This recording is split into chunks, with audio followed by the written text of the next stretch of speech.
মৌলভীবাজার শহরের পশ্চিম বাজার সবজি হাট জেলার অন্যতম প্রাচীন ও গুরুত্বপূর্ণ কৃষি পণ্য বিপণন কেন্দ্র।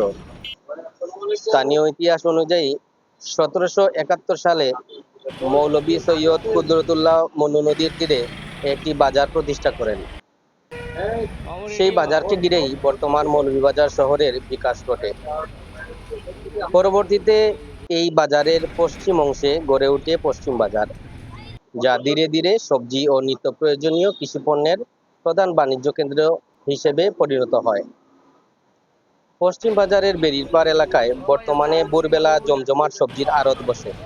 স্থানীয় কৃষক, চা বাগান এলাকার ক্ষুদ্র চাষি এবং দেশের বিভিন্ন অঞ্চল থেকে আসা ব্যবসায়ীরা এখানে শাকসবজি, ফলমূল ও অন্যান্য কৃষি পণ্য কেনাবেচা করেন।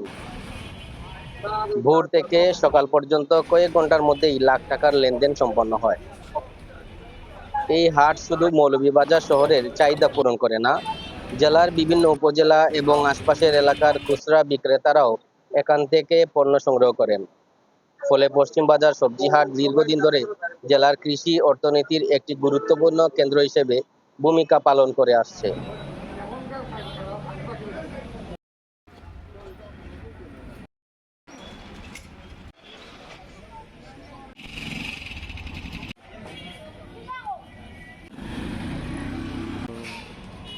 এটা কোন